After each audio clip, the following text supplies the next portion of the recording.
Hello दोस्तों, स्वागत है आपका मेरे YouTube चैनल बिस्ट वीडियो जाली पर। तो दोस्तों, आज 14 दिसंबर को जाली बाजार में कार्यालय जिला भेषज समन्वयक भेषज विकास इकाई उद्यान विभाग अल्मोड़ा द्वारा तो यहाँ पर एक कार्यक्रम चलाया गया, जिसमें पौधारोपण, कृषिकरण, पौधारोपण प्रशिक्षण शिविर चलाया गया।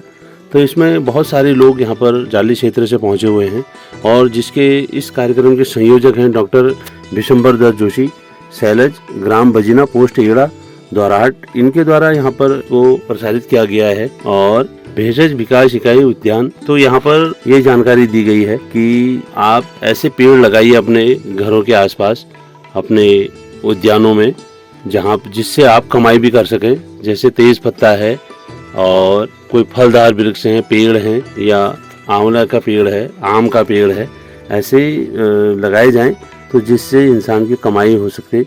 तो आप बने रहें और आप लोगों से निवेदन है, मेरे इस वीडियो को लाइक करें, शेयर करें और सब्सक्राइब करें मेरे चैनल बिस्ट वीडियो जाली को। तो आप बने रहें। और यहाँ पर भेषज विकास इकाई उद्यान विभाग जनपद अल्मोड़ा के तत्वाधान में एक दिवसीय जड़ी बूटी कृषिकरण प्रशिक्षण का आयोजन स्थान जाली बाजार, पोस्ट जाली, विकास खंड, द्वाराहाट में किया जा रहा है। आपसे अनुरोध है। तो यहाँ पर हमारे जाली क्षेत्र से बहुत सारी महिलाएं यहाँ पर पहुंची हैं, बहुत सारे पुरुष लोग पहुंचे हुए हैं जो कुछ सीखने की प्रवृत्ति रखते हैं और जानना चाहते हैं कि किस प्रकार के पेड़ लगाने चाहिए।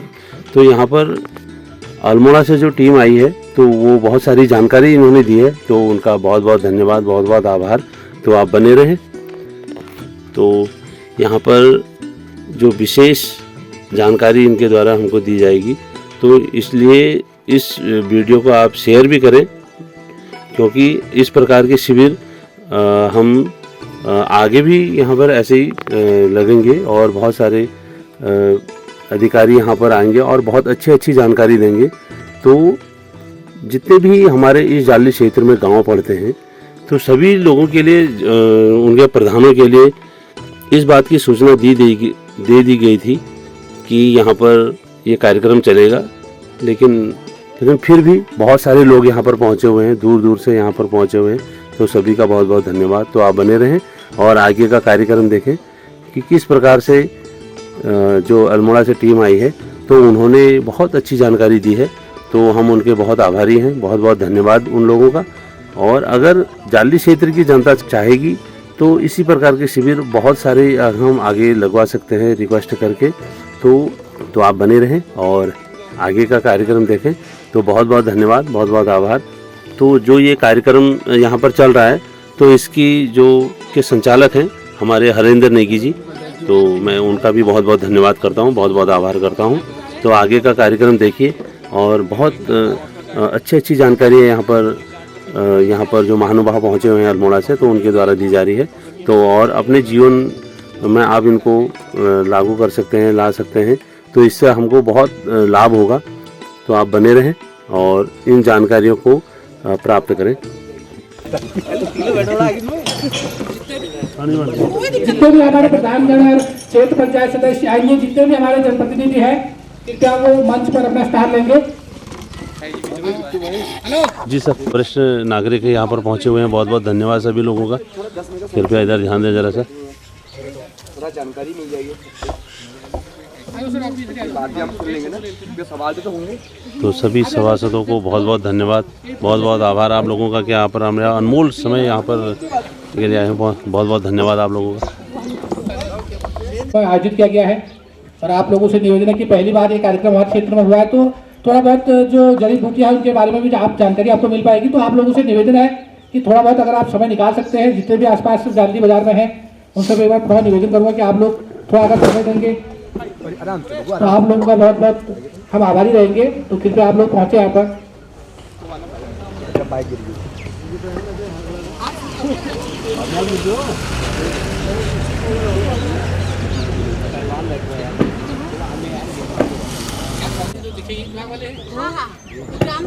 हमारे पास यहाँ पर उद्यान विभाग जाली के हमारे चंदा यहाँ पर मौजूद है और हमारे पास वेशक विकास इकाई उद्यान विभाग अल्मोड़ा से हमारे बीच में पहुंचे हुए हैं। और जो जड़ी बूटी कृषि प्रशिक्षण शिविर जो आज यहाँ पर लग रहा है 14 तारीख को जालनी में विकासखंड दौड़हाट के अंतर्गत, यहाँ पर विशंबर दत्त जोशी जी यहाँ पर पहुंचे हुए हैं, जो पर्यावरणविद भी है, लगातार जो जड़ी बूटियाँ इसके संदर्भ में बहुत ज़्यादा वो शोध करते रहते हैं और काफ़ी ज़्यादा पर्यावरण प्रेमी हैं। हमारे बीच में काफ़ी लोग यहाँ पर पहुंचे हुए हैं, हमारे भटकोट के ग्राम प्रधान यहाँ पर पहुंचे हुए हैं, हमारे जालनी चौनिया के ग्राम प्रधान भी यहाँ पर पहुंचे हुए हैं। सभी का स्वागत है। कार्यक्रम को आगे बढ़ाते हैं, मैं अपने जो विभागीय अधिकारियों से निवेदन करूंगा कि वो जो है जानकारी यहाँ पर जो लोग आए हैं उनको देने की कृपा करेंगे।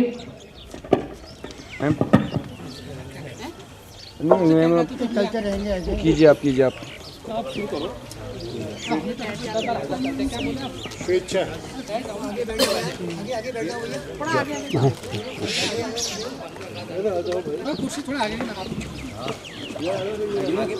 हाँ, आगे को आ जाइए, छाया थोड़ा, हाँ आगे को आ जाइए, कोई बात। और आपके मन में कोई सवाल होंगे तो आप सवाल पूछिएगा, जड़ी बूटी से संबंधित कोई सवाल होंगे ना। हेलो जालनी बाजार में जितने भी सम्मानित यहाँ पे जो भी जनता है या जो भी कृषक यहाँ पे जो दुकानदार लोग भी अपनी दुकानों के अंदर है, प्लीज़ भेषज विकास इकाई की ओर से मैं विशेष रूप से अनुरोध कर रही हूँ कि आप लोग आधे घंटे का समय देकर प्लीज़ पंडाल में आने की कृपा करें। हम लोग अल्मोड़ा से देखिए आपके लिए, आपके क्षेत्र में कुछ काम करने के लिए एक उम्मीद लेके आपके पास पहुँचे हैं। सरकार आपके लिए क्या करना चाहती है, क्या आपको प्रोत्साहन मिल सकता है, हमारे विभाग से ये कहना चाहती हूँ। और मैं देख रही हूँ कि लोग अपनी दुकान के बाहर खड़ी हैं, महिलाएं भी। और प्लीज़ मतलब एक बार मैं फिर अनुरोध करती हूँ, ये ना हो कि कल के दिन कोई ये कहे कि जालनी में हम लोग गए थे और हमें बिल्कुल वहाँ से सहयोग नहीं मिला। क्या आप लोग चाहते हो कि हमको ये लगे कि हमको आपकी ओर से कोई भी सहयोग नहीं मिल रहा? देखिए आपके बीच में अगर कोई विभाग आया है सरकार का प्रतिनिधित्व करने हुए, आपके लाभ के लिए ही आया होगा, आपके हित के लिए ही आया होगा, आपको कुछ जानकारी देने का होगा। अगर आप हमारे लिए आधे घंटे का समय आप नहीं निकाल सकते तो देखिए फिर आपके लिए भी कोई भी कुछ नहीं कर सकता, कोई भी विभाग। इसलिए प्लीज़ एक बार फिर से मैं अनुरोध कर रही हूँ कि प्लीज़ हमारी बात को सिर्फ आधा घंटा आप देखें, इसको सुनने की। ये बच्चे भी पीछे को जा रहे हैं, प्लीज़ आधे घंटे का समय निकाल के आप यहाँ पर आने का, जिससे कि मैं इसको शुरू कर सकूँ। तो सबसे पहले तो मैं अपना परिचय देना चाहती हूँ। मैं पूर्वा बिस्ट जिला भेषज समन्वयक भेषज विकास इकाई अल्मोड़ा की ओर से आप सभी का, ग्रामवासियों का सादर अभिनंदन करती हूँ। यहाँ पे हमारे साथ जिस जोशी जी बैठे हुए हैं, इन्हीं के मार्गदर्शन की वजह से हम लोग आपके जालनी बाजार में आज यहाँ पे उपस्थित है, वरना अल्मोड़ा में इतना बड़ा क्षेत्र है कि हम हर जगह उपलब्ध नहीं हो सकते। दूसरे ही हमारे पे यहाँ पे भटकोट के प्रधान जी हैं, मैं उनका भी सादर अभिनंदन करती हूँ इस मंच पे। और एक प्रधान जी चौनिया से हैं, उनका भी मैं अभिनंदन करती हूँ। हमारे पास उद्यान से हमारे कर्मचारी हैं और जड़ी बूटी 100 संस्थान से भी हमारे पास सभी कर्मचारी एमटी यहाँ पे उपलब्ध हैं। और मेरे साथ ही हमारे सचिव हैं जिला भेषज संघ के नवीन राणा जी। तो सबसे पहले मैंने आपको जैसे अपना परिचय दिया कि मैं पूर्वा बिस्ट जिला भेषज समन्वय भेषज विकास इकाई, तो मैं सबसे पहले आपको हम यहाँ पर क्यों आए हैं, हमारा विभाग क्या करता है, उसकी जानकारियाँ मैं आपको संक्षिप्त रूप से देने की वो बताती हूँ। तो जो भेषज विकास इकाई है, इसका मेन उद्देश्य ये है कि हमको जो है क्या करना है, जड़ी बूटी का कृषिकरण पे हमने जोर देना है। और जोर क्यों देना है, मेन तो है कि हमने जो है पलायन को रोकने के लिए। तो जड़ी बूटी का आप कहोगे कि जंगलों में इतनी जड़ी बूटियाँ मिलती हैं तो हमें कृषिकरण की क्या आवश्यकता है? आवश्यकता तो नहीं होनी चाहिए थी, क्योंकि हमारे तो ये सोचो कि उत्तराखंड तो देवभूमि है, यहाँ पे तो क्या नहीं है, सोचो संजीवनी तक हमारे वहाँ थी। तो फिर हमें जरूरत क्यों पड़ गई कि हमें विभाग गठित करना पड़ा उसको कृषिकरण करने के लिए? तो वो कृषिकरण की इसलिए भी, जड़ी बूटी क्या है मेन, तो आप सोचिए कि वो औषधियाँ जो हमारे रोगों को नष्ट करती हैं, हमारे शरीर को लाभ देती हैं, वो जड़ी बूटियाँ हैं। तो अब हमने कृषिकरण इसलिए करना है कि आपने देखा होगा कि पहले से जो वैद्य लोग होते थे वो जंगलों में जाते थे, जड़ी बूटियाँ लाते थे, उसी से उपचार करते थे। धीरे धीरे क्या हुआ कि मानव स्वभाव भी ऐसा है कि अपने लाभ के लिए कुछ भी करता है। तो इतना ज़्यादा उसका अंधाधुंध उसका विद्रोहन कर लिया गया लोगों के द्वारा, तस्करों के द्वारा। मैं तो यही कहूँगी कि उसका इतना ज़्यादा विद्रोहन कर दिया कि वो सारी चीज़ें नष्ट होने की कगार पे आ गई। जब बहुत ज़्यादा नष्ट करने की, आपने देखा होगा एक बार यहाँ पे किलमोड़ा कितना ज़्यादा मिलता था। आप लोगों ने भी बचपन में, हम लोगों ने सबने किलमोड़ा खाया है, जगह जगह पे किलमोड़ा होता था। फिर क्या हुआ कि लोगों की नज़र उस पर गई और जो तस्कर थे उन्होंने इतना ज़्यादा विद्रोहन किया कि आज मुझे नहीं लगता कि सड़क के किनारे कहीं पे भी किलमोड़ा मिलता होगा, है यहाँ पे नहीं होगा, क्योंकि सब विद्रोहन। आपने बीच में देखा था वो क्या कहते हैं, उसकी सारी जड़ें निकाल के लोगों ने बेच डाली। तो अब सरकार का जब ध्यान इस ओर गया कि भाई सारी ऐसे तो हमारी जितनी भी दुर्लभ प्रजातियां सारी नष्ट हो जाएंगी और हमने इनका कृषिकरण करना है और हमने इसको बचाना है, उस उद्देश्य से हमारी जड़ी बूटी भेषज विकास इकाई का गठन हुआ। और ये विभाग ऐसा नहीं है कि ये आज गठन हुआ, ये बहुत पहले से, शायद आप लोगों को, कई लोगों को पता होगा कि रानीखेत में इसका एक विभाग हुआ करता था ना वहाँ पे। फिर वो जब उत्तराखंड बना तो टूट के वो फिर भेषज विकास इकाई के साथ ही वो मर्ज हुआ, तब इस विभाग का ये विभाग तब बना, उसके साथ ही था ये। पहले हम लोग कोऑपरेटिव के अंदर थे, अब ये उद्यान विभाग के अंदर ही आता है। तो मेन जो सरकार का जो फोकस है वो हमारा जो है अल्मोड़ा डिस्ट्रिक्ट में जो मेन जड़ी बूटियों का है वो है तेजपात, बड़ी इलायची और सफ़ेद चंदन। और उसके अलावा अगर आप रोजमेरी का करना चाहते हैं तो वो भी आपको उपलब्ध हो जाएंगे। और जो भी पौधे हाँ, और जो भी पौधे हैं वो आपको फ्री ऑफ कॉस्ट मिलेंगे और सरकार आपके घर तक उसको पहुंचाने की जिम्मेदारी लेती है, जिससे कि आप प्रोत्साहित हों कि इन चीज़ों को आप वो करें। अब आपके क्षेत्र में ही देखिए जोशी जी हैं, इन्होंने कितने साल पहले इसी विभाग से, हमारे विभाग से लेके चंदन के पौधे उगाए। परसों ये इसलिए आए थे हमारे पास कि उस चीज़ का जो रमन्ना होता है, उसकी जो निकासी होती है, वो प्रोसेस भी मैं आपको बताऊंगी। उसका निकासी के लिए हमारे पास आए थे, तो अब ये खुद ही बताएंगे कि कितने हज़ार का बेच आए थे। बताइए जोशी जी, आपने कितने हज़ार का? मैंने जो पहले बेचा था करीब 80 किलो करीब था लगभग करीब, तो वही 50-55 हज़ार रुपये का मैंने 80 किलो बेचा।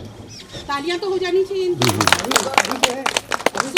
दो कुंटल पड़ा हुआ है, मैं समझता हूँ करीब वो 1 लाख के आसपास जाएगा। देखिए इतने बुजुर्ग व्यक्ति, आपको मेरे को किसी के उदाहरण देने का या इस विभाग का कोई उद्देश्य बताने का कोई फायदा नहीं होगा। आपने क्या करना है, इतने बुजुर्ग व्यक्ति से आपने खुद सीखना है, चाहे महिलाएं भी हैं। आप देखो, अगर आप ये चीज़ें लगाती हैं तो कल के दिन आपका फायदा, सरकार आपको हर चीज़ फ्री ऑफ कॉस्ट उपलब्ध करा रही है नहीं करा रही है। अगर हम आपको एक पौधा देते हैं तो कल के दिन ये सोचिए, जैसे आप लोग अपने पैसे की एफडी करते हैं ना, अगर आप पैसा नहीं छोड़ के जाना, अपने जो आने वाली पीढ़ी है आपके लिए, आपके जो बच्चे हैं, आपके नाती पोती जो भी होंगे, उनके लिए अगर आप एक पेड़ लगा के जाएंगे, चाहे किसी भी चीज़ का पेड़ है, तो देखिए आज जैसे वो कह रहे हैं कि मैं 1 लाख का बेचूंगा, तो सोचिए कि वो 1 लाख की एफडी है आपकी। ये सोच के आप उस पेड़ को पालिए। और जड़ी बूटी के पेड़ लगाने का सबसे ज़्यादा फायदा मैं आपको क्या चीज़ बताऊँ, जंगली जानवर कभी कोई नुकसान नहीं करता।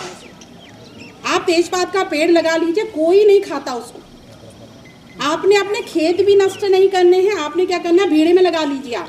सर थोड़ा तेजपात के बारे में मैं बताऊँ। हाँ बिल्कुल बिल्कुल। सर मेरे पास 5-6-7 पेड़ हैं, बड़े हैं, अब लेकिन वो कहाँ बेचूं उनको, कहाँ देरूं, क्या कोई समझ में नहीं आता। वही मैं बताऊंगी आपको। वो सबसे बड़ी परेशानी है। बिल्कुल बड़े हैं पेड़, मतलब अभी काट के वो पैसे फेंक दिए, वो काट के तो वही। हाँ, तो मैं आपको बता रही हूँ।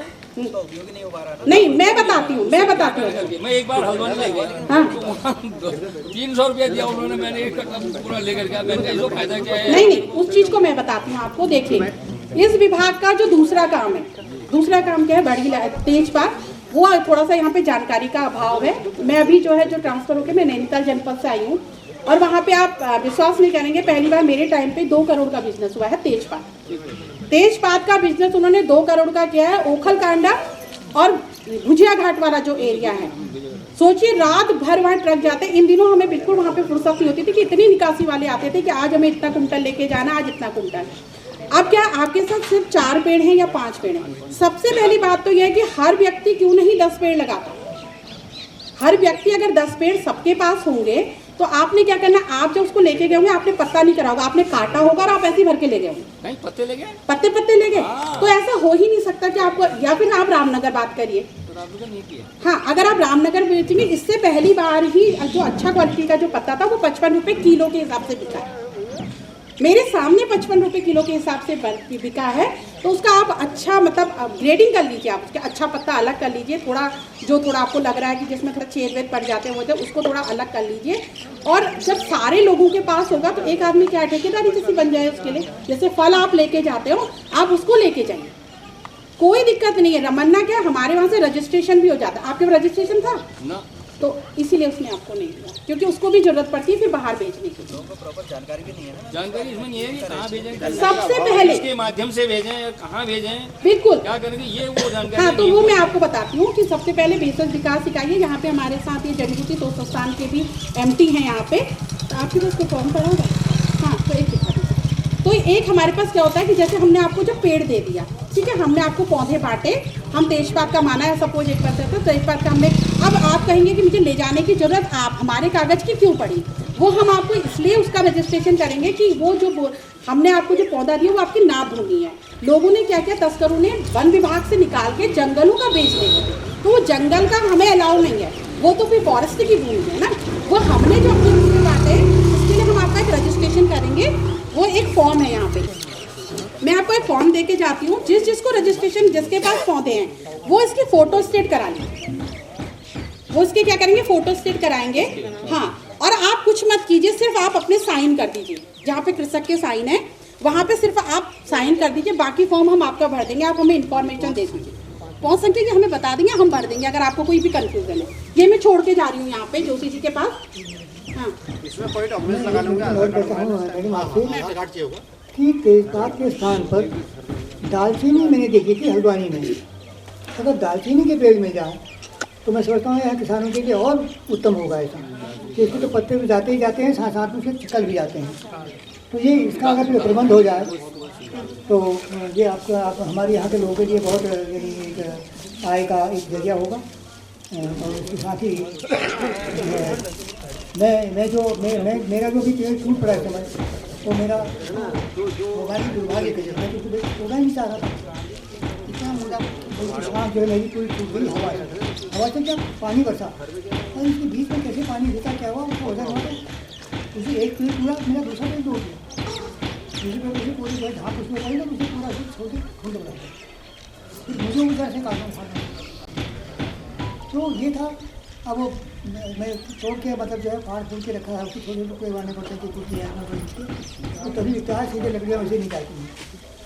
तो ये भी आपको शिक्षण की बात है, मैं आपको दिया है। दूसरा पेड़ हैं, जैसे मेरा दिया हुआ पेड़ सड़ने में भी है, एक दो पेड़ सड़ने में भी दिए हुए हैं मैंने, एक दो भरकोट में भी हैं, तलीसवाली मलीसवाली में हैं, तो उनको भी शायद मैंने जल्दी भी आपको शायद मैंने बताया भी था। तो पेड़ों का भी यहाँ है करके। और हमारे यहाँ बगल में वो एक जो है आपके नगर में जो है, वहाँ दो पेड़ वहाँ पर भी हैं, उनको देते हुए उनके पिताजी को, जसीराम जी को मैंने पहले, तो दो पेड़ लगे हैं। वो किस में लगे हैं, क्योंकि बाद में उनका बंटवारा हो गया तो दूसरी किस्म में चले गए होंगे। तो दो पेड़ वहाँ पर भी हैं, हालांकि चट्टान में है, वो ज़्यादा बढ़ नहीं रखते लेकिन हैं। और हमारे यहाँ सबसे पुराना पेड़ है ज़मीनी में है, बहुत मोटा हो चुका है। अब वहाँ कितने पेड़ हैं मैं नहीं कह सकता हूँ, लेकिन उनको भी इस बारे में जानकारी हमें, अगर वहाँ ज़मीनी के लोग यहाँ कोई आए हुए हों तो उनको भी जानकारी दें कि अपने पेड़ों को जो पेड़ों तोड़ना पूरा कुछ बेचना हो तो भेड़ संघ से संपर्क कर सकते हैं और उसको उसकी आमदनी जो है अपने हित में कर सकते हैं। ये शब्दों के साथ मैं भी आगे बढ़ूँगा। तो सबसे पहले आपने क्या करना है, जिसके पास भी पेड़ है ये है, इसकी फोटो स्टेट करा लीजिए आप लोग। आप वो करने के बाद मेरा नंबर नोट कर लीजिए, आप उस पर इसको भेज दीजिए, या कोई एक आदमी भी अगर सबका लेके आ जाएगा तो वो भी हम करवा देंगे। आप नोट करो, नहीं अगर आप क्या कहते हैं ना, आप कहाँ पे मचखाली पे हो ना आप मैम, एक बार इनसे तो संपर्क करा लीजिएगा। हाँ, एक बार इनका नंबर भी आप नोट करिएगा, क्योंकि ये भी मतलब सीधे भेज देंगे। अगर हमारे पास नहीं आएंगे तो ये जाता है जड़ी बूटी शोध संस्थान में जाता है, वहाँ से ये पेपर बन के आ जाता है। इसके लिए आपको ना खाता खतौनी जमीन का पेपर लगा देना, पटवारी का नहीं मांगते ना। हाँ, और एक आधार कार्ड लगा दीजिए काफ़ी, और ये बता दीजिएगा नाम लिख के कि कितने पौधे आप लोगों के पास है और कितने पुराने हैं। ये कागज़ में लिख दीजिएगा, आप मत भरिएगा, क्योंकि ऐसा कि फॉर्म आपको भरना नहीं आएगा तो हो सकता है गलती हो जाए। आप सिर्फ अपने साइन करके हमें दे दीजिए। इससे अभी फोटो सेट करवा लीजिएगा यहीं पे दुकान में। हाँ, तो इसको करने से आपका क्या होगा कि आप हमारे हिसाब करके क्या हो गए, रजिस्टर्ड काश्तकार हो गए।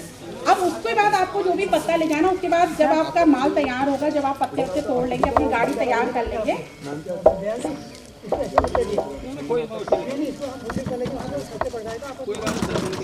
तो फिर क्या करेंगे, आप इस पेपर को लेके आप हमारे पास आएंगे तो हम आपको एक निकासी दे देते हैं, जिससे कि आपको कोई भी वन विभाग वाला है या कोई भी है, आपको रास्ते में कोई भी रोकेगा नहीं। और जब अगर आप रामनगर इसको लेके जाएंगे या हल्द्वानी मंडी में आप लेके जाएंगे, अपना पेपर दिखाएंगे तो जैसे इनको 300 रुपये दिए तो 300 रुपये नहीं देगा। जब इनके पास रजिस्ट्रेशन होगा ना, तो इसका मतलब है कि चोरी का माल नहीं है, ये क्या है, इनकी अपनी नाप भूमि का माल है, तो वो इनको पैसे भी सही लगाएगा। क्योंकि 55 रुपये किलो मेरे खुद संज्ञान में 55 रुपये किलो तक उन्होंने पत्ता बेचा है। दूसरी चीज़ जिसमें हम मेन फोकस आपके वहाँ करना चाह रहे हैं वो है बड़ी इलायची। तो बड़ी इलायची का पौधा क्या है, अगर आप लोग हमें एक क्लस्टर बना के देंगे, जितने भी लोग यहाँ पे जो अपने गांव में, प्रधान जी लोग हमारे साथ बैठे हैं, और मैं विशेष अनुरोध इनसे करती हूँ कि अगर आपके वहाँ पानी वाला एरिया है तो आप बड़ी इलायची का क्लस्टर का मतलब यह है कि पूरे गांव वालों के नाम लिखिए आप उसमें, और उनका आधार नंबर और फ़ोन नंबर लिख के कौन कितने पौधे लगाना चाहता है, ये आप हमें किस चीज़ के लगाना चाहता है, एक लिस्ट बना के अपनी मोहर लगा के हमें दे दीजिए, जिससे कि हम जून या जुलाई अगस्त के महीने में जो पौधे आएंगे वो आपके गांव तक हमारी पहुंचाने की हमारी जिम्मेदारी है। अब बड़ी इलायची के पौधे से भी इसमें दरअसल ऐसा है ना, मतलब पेड़ वेड़ तो लोग लगा लेंगे, हाँ। लेकिन दरअसल दिक्कत ये रहती है कि खासकर नदी के किनारे वाले जो एरिया है ना, वहाँ पर शुगर का जो है नुकसान बहुत ज़्यादा रहता है। तो पहले ये पेड़ लगाना नाम की शुरू में करने के लिए अगर बार कोई सुविधा आपके यहाँ होती है सर तार बाढ़ की तो हमारे वहाँ तो नहीं है अभी किसी पे, तो आपसे अगर कभी संपर्क आपका होगा तो कृषि वाले करवाते हैं काम। पहले उसके लिए उसको जो प्रोडक्ट हमको करना पड़ेगा, उसके बाद लगाएंगे तो देखो बड़ी इलायची तो मैं ये नहीं कहती कि आप कहीं पे अपने सेरे वाले इलाके में लगाइए, कहीं लगाइए।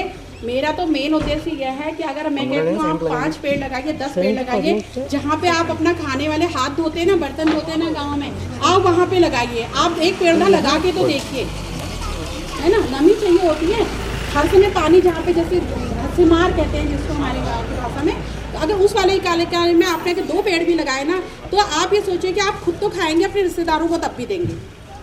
और अगर आपको लगा कि ये पौधा हो रहा है और इसमें से मेरी इतनी बड़ी जाएगी, आप विश्वास नहीं करेंगे, नैनीताल में विकास भवन में उगा के देखा और अच्छी खासी या 4 या 5 किलो इलायची जो हम खुद यूज कर रहे हैं। और उसका हाँ कॉमर्शियल यूज के लिए वही मैं कह रही ना कि उसी को अपने अगल बगल वाले इलाके में हाँ बिल्कुल बिल्कुल बिल्कुल हाँ, तो कोटा हो जाएगा। और नहीं तो इसकी इतनी अच्छी पैदावार है ना, जो बाजार का देखो, ये जो पहाड़ की जो इलायची है ना, वो लाल लाल रंग की होती है। 75% मैंने खुद उगा के देखा नैनीताल जैसी जगह पे जहाँ पे पानी नहीं है, सिर्फ सिंचाई से हमने किया हुआ और पूरा खेत हमारा ऐसा लहलहा रहा है ना वहाँ पे, ये मतलब आप भी देख के खुश हो जाओ। और वहाँ पे हमारे किसानों ने भी ये सोचे कि 1000-1500 रुपए किलो में बिक जाती है इलायची कम से कम रेट पे। तो ये सोचो अगर आपने, मैं कह रही हूँ कि अगर आपने साल में 5 किलो भी निकाली तो महिलाओं के कम से कम जेब खर्चा तो आपका निकलेगा नहीं निकलेगा बताओ है। और नुकसान कुछ भी नहीं है, देखो जानवर ने कुछ नुकसान नहीं करना है। 3 साल तक आपने थोड़ा सा उसको वो करना है, देख रेख भी कुछ नहीं करनी है, पानी जाना चाहिए वहाँ पे, खेल के साफ उसमें भर दो और वो अपने आप ही फूल लगता है उसमें। बहुत ज़्यादा मेहनत इस चीज़ पे नहीं है, जो आप कहोगे ना कि आप गेहूँ बोड़ रहे हो, धान बो रहे हो, उसकी सिंचाई निराई, वो कुछ नहीं करना है। आपने लगाया, बस आप ये देखते रहो कि उसमें पानी जा रहा है, ठीक है। अगर आप 10 पौधे भी लेते हो, 40 पौधे भी मैं कह रही एक आदमी लगा लेना सर, तो ऐसा नहीं है। देखिए आगे मैं क्या कहती हूँ, एफडी है, सबर तो आपको करना ही पड़ेगा। 3 साल का आपका इंतजार है, 3 साल का पौधा अगर आप लगा रहे तो 5 साल का आपका इंतजार है। अगर उन्होंने चंदन का पौधा लगाया तो 20-25 साल का इंतजार है। 90 का पौधा उनके पास लगाया, लेकिन ये सोचिए आप भविष्य के लिए अपने पुस्तकों को क्या दे के जाएंगे, आप अपने बच्चों के लिए क्या रख के जाएंगे, ये आपने डिसाइड करना है आज। जब हम कुछ आज सोचेंगे ना, तभी वो कल के 20 या 25 साल बाद उसका रिजल्ट मिलता है हर चीज़ का। लेकिन सोचेंगे आज हम, अगर हम आज ही नहीं सोचेंगे तो कल के दिन देखिए पहाड़ के पहाड़ खाली हो रहे हैं, उसके लिए कोई कुछ नहीं कर सकता। बाहर वाले लोग आएंगे यहाँ, अपनी अच्छी अच्छी कोठियाँ बनाएंगे और उनके पास प्लेन्स में भी रहेगा, पहाड़ में भी रहेगा, और आपके पास कल को ना पहाड़ बचेंगे, कुछ नहीं रहेगा। फिर आपके बच्चे सिर्फ बर्तन धोने के अलावा पहाड़ियों के पास, हमारे पास कुछ नहीं रहेगा। हम खुद पहाड़ी हैं और ये दर्द हम भी समझते हैं। सरकारी नौकरी हर किसी को नहीं मिल सकती, इतना कंपटीशन ज़्यादा हो गया है, नौकरियां हैं नहीं, सबका प्राइवेटाइजेशन हो रहा है, नौकरियां कहाँ हैं बताइए। और अगर हमने अपनी ज़मीन भी बेच दी तो फिर हमारे पास क्या बचेगा। जहाँ मैं 1 लाख रुपए उससे कहती हूँ, अगर वो 1 लाख रुपए उनको घर पे मिल रहा है, लेकिन उन्होंने 90 में लगाया भी तो था वो पौधा, तब वो आज वो 1 लाख की बात कर रहे हैं। तो आपके उसमें अगर इतनी प्रेरणादायक आपके पास लोग हैं तो कुछ तो सीख लीजिए उनसे, है कि नहीं ये बताइए। और इसके अलावा बड़ी इलायची है, उसके बाद आप आंवले का भी कर सकते हैं, आप रीठे का भी कर सकते हैं। हर चीज़ अगर उत्तम क्वालिटी की लगाओगे तो मैं नहीं सोचती कि कोई चीज़ यहाँ से जाने के लिए या उसके बिकने की कोई प्रोसेस नहीं है। पर रामनगर मंडी में आप जाइए, सब कुछ बिकता है, ऐसा है ही नहीं कि आपको दाम नहीं मिलेगा। और जहाँ ऑर्गेनिक की बात आ जाती है, और देखो जड़ी बूटी में तो कुछ भी केमिकल नहीं चलता, कुछ भी, मतलब ये सोचिए पेस्टिसाइड कुछ नहीं चलता, वो तो ओरिजिनली वो होता है, वो तो है ही ऑर्गेनिक है। तो आपकी जो चीज़ ऐसी होगी ना, आप बस ये है कि, लेकिन ये नहीं है कि एक व्यक्ति करेगा तो इस गाँव इस जगह का नाम नहीं हो सकता। एक जोशी जी की वजह से इस क्षेत्र को नहीं जाना जा सकता। अगर मैं आज भुजिया घाट की बात कर रही हूँ, आज मैं ओखलकांडा की बात कर रही हूँ, तो वहाँ घर घर में वो चीज़ें, मतलब हर व्यक्ति के पास 50 पौधे, 100 पौधे, 200 पौधे, पूरे बगीचे के बगीचे हैं, मतलब वो इस चीज़ का वो कर रहे हैं। पहली चीज़ मैंने आपको बता दी, कृषिकरण। जो भी लोग हमारे से इन पौधों के लिए संपर्क करना चाहते हैं, अपने अपने ग्राम प्रधान से क्लस्टर बना के हमें दे दीजिए, हमें चाहे व्हाट्सअप कर दीजिए आप, है प्रधान जी, आप व्हाट्सअप कर दीजिए, कोई दिक्कत नहीं है। हम मतलब उसके बाद आपको वो पौधा पहुंचा देंगे। दूसरा है रजिस्ट्रेशन का, जो मैंने आपको बताया, ये रजिस्ट्रेशन हो जाएगा। तीसरा, जब ये रजिस्ट्रेशन हो जाएगा और किसी को अपनी चीज़ के पास एक साथ के जैसे आप पौधा कह रहे हैं, आपका ये है, आपको निकासी के लिए आप बता दीजिएगा, वो आपको पेपर मिल जाएगा, तो आप आराम से कहीं भी भेज सकते हैं, ठीक है। पर तब आपको कोई भी तंग नहीं करेगा, कोई भी आपको परेशान नहीं करेगा। आपने लेकिन पत्ता अच्छा बनाइए, थोड़ा सी मेहनत लगेगी ये में करें, लेकिन अब देखिए खेती बाड़ी में मेहनत तो देखिए है ही, बिना मेहनत की तो कोई भी चीज़ नहीं होती है। उसके अलावा आप रीठा कर सकते हैं। रीठा तो आप देखो आजकल तो हर चीज़ हर्बल की डिमांड है, हर कोई देखो, यूट्यूब खोल के देख लो आप, हर जगह यही है कि बालों में भी रीठा लगाओ, आंवला लगाओ, सीताकाई लगाओ। फिर हम बाजार से हम खुद ही खरीदने जाते हैं। आयुर्वेद की तरफ बढ़ रहे हैं, बिल्कुल सही। हाँ, अब रोजमेरी बताइए, रोजमेरी में क्या है सर, उसका ये सोचिए, आप उसमें चाय में यूज़ कर लीजिए, आप उसे बालों में लगा लीजिए, आप उसका तेल निकाल लीजिए रोजमेरी का। अब देखिए ना कितना ज़्यादा निकाल है ना। और यहाँ पे नथुआ खान में एक रामगढ़ की जगह है, वहाँ पे महिलाओं ने क्या किया, उसके छोटे छोटे पैकेट बना के भेजे। तो जो रामगढ़ क्षेत्र है वहाँ पे टूरिस्ट बहुत आता है, तो टूरिस्ट में उन्होंने क्या किया, जो चीज़ मतलब 40-40, 50-50 रुपए के छोटे छोटे एनआरआई लोन से वो जुड़ गई हैं महिलाएं, और वो पैकेट बेच दे रही हैं। उन्होंने सब कुछ रखा, रोजमेरी की चाय कह दे रहे हैं, क्या है, बिच्छू की घास बेच दे रहे हैं लोग, क्या नहीं है, बस हमें बेचना आना चाहिए। अगर हमें बेचना हमें नहीं आ रहा तो ये थोड़ी कमी हमारी है, नहीं सर, वो मार्केटिंग भी कुछ नहीं है, पता क्या है, हम जागरूक नहीं है, हम जागरूक लोग नेटल टी के नाम पे बेच दे रहे हैं। क्या नेटल टी, बिच्छू की घास है, सुखा रहे हैं उसको, और उसको जो है पैकेटों में बना बना के टूरिस्ट खरीद के ले जा रहे हैं। तो थोड़ा सा तो जागरूक हम लोगों को होना ही पड़ेगा।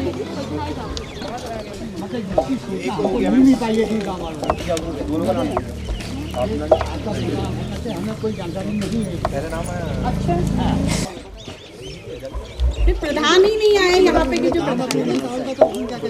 प्रधान बने लिया बाबू बदल को बहरी फिर आप बताइए,